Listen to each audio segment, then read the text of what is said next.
Happy Easter. Thank you for being here. And I have to say, this is an odd time, isn't it, to be talking about Easter. This will probably be one of the most memorable Easters for many of us, probably within our lifetime. And I have to say, it's a little bit appropriate at the same time, because not only is this an odd time, but the resurrection is really kind of an odd topic as well. And in fact, I had mentioned this before, but the philosopher Dallas Willard said that you can be familiar with something, and it leads to be unfamiliar, and it leads to ignorance and then contempt. Well, sometimes many of us are so used to the story of the resurrection that we have become ignorant towards it or even contemptuous. And so we have to stop and ask, is there something that still speaks to us today? And I have to say, we have an issue because today we are living in the shadow of some very big thinkers in Christianity. And I'm not saying that these are all great shadows to be under. So I'd like to share with you just a few options, and maybe some of these options are things that you feel towards the resurrection. Does that make sense? So the first one, there was a guy named Rudolf Bultmann who came along and he tried to demythologize the Bible. He wanted to take out every part of it that seemed too mythical to be real. And so he demythologized the parts and he tried to leave intact the parts that seemed grounded or sensible. And in fact, Thomas Jefferson himself tried to do it too. He literally brought scissors to the Bible and tried to cut out the things that seemed too magical, too mysterious. And in all honesty, his version, Thomas Jefferson's version of the Bible, ends with the disciples scared and with the soldiers rolling the stone in front of the tomb. And that's how it ends. No resurrection.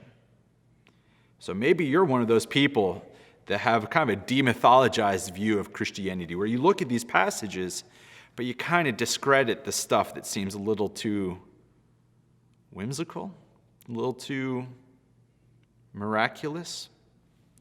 Or maybe there's some of you that feel like you resonate with Nietzsche.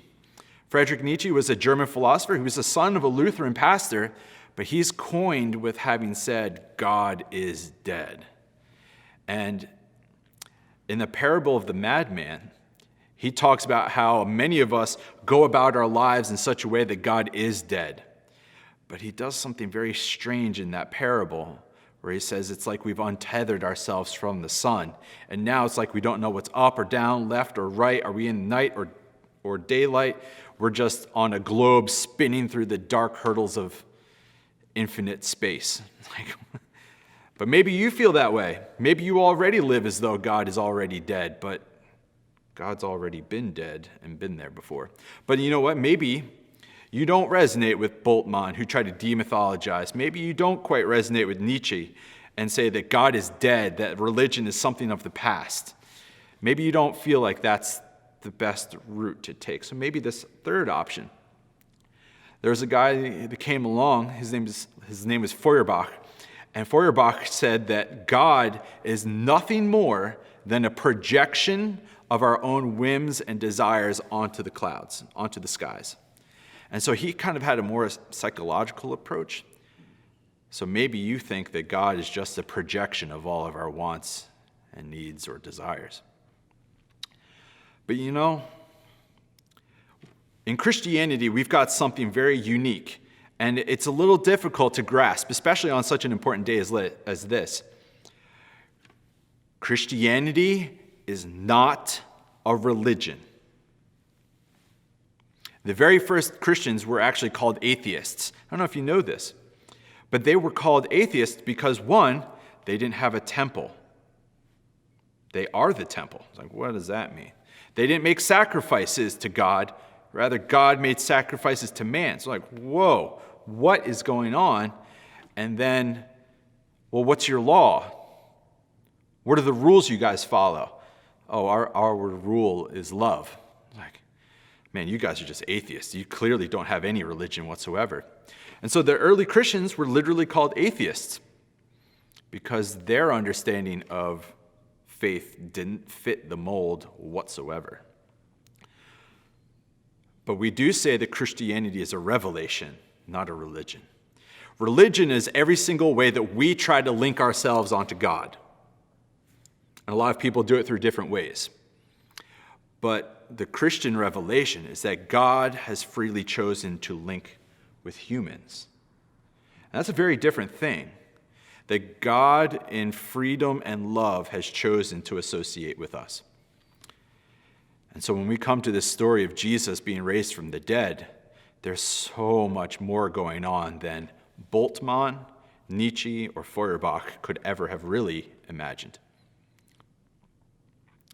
The word surrection is a geological term, and it means for when the ground is there and tectonic forces have forced like a mountain or an eruption or an upheaval to happen.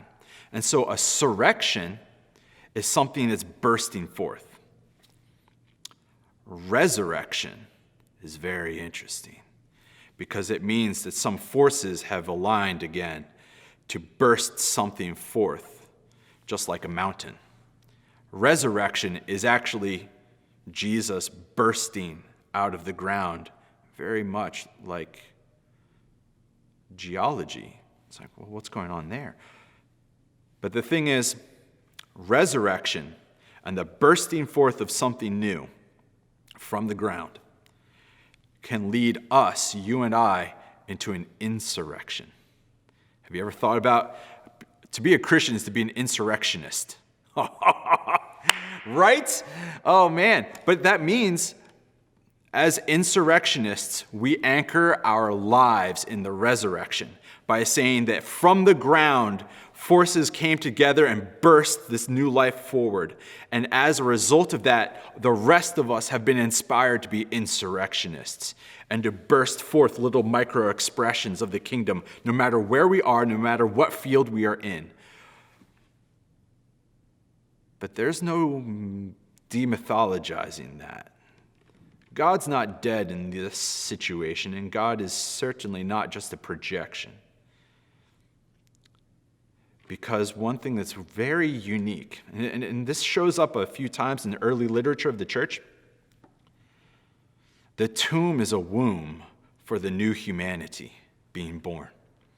And in some sense, the very first women that came and visited Jesus' tomb, they found it empty. And they came back to the rest of the disciples with this news that Jesus is reborn, resurrected.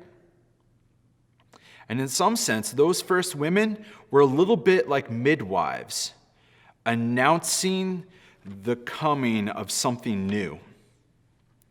And so listen, whether you find yourself very religious or not, you can be inspired, and I hope you take the story of Jesus seriously to heart and to mind. Easter is important for the Christian faith because this is the day that we say God had freely chosen to associate and to link with humanity and to be buried in the ground and to be committed to the same fate that we might have for the purpose of bursting forth in resurrection so that all of us could be insurrectionists for the kingdom of God. We don't often talk about Christianity as being a rebellion. We don't often talk about Christianity as being an insurrection against the ordering of the rest of the world, which, let's be honest, is quite tragic and abusive and tramples over other people. All of those tenets of the rest of the world are inherently antichrist. But on Easter is when we come together with intentionality and with purpose and with resolve to be people committed to the cause of Christ, to say that we are committed to the resurrection of Jesus, and that we will do whatever we can to also help bring forth this new kingdom that God purposed in the raising of Jesus on Easter. So what should you take from this? I think you should take from this that Jesus was raised on Sunday because Sunday is the first day of a new week, a new creation, and that on this day, something new has burst forth, and we are all purposefully and intentionally invited by God to be insurrectionists of the resurrection. So be inspired, go rebel, go fight against the forces of evil and darkness.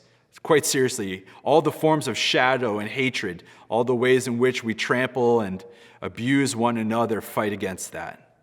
And by doing so, you are proving yourself to be a member of the resurrection. Happy Easter to every single one of you. May grace and peace be with you. Be well.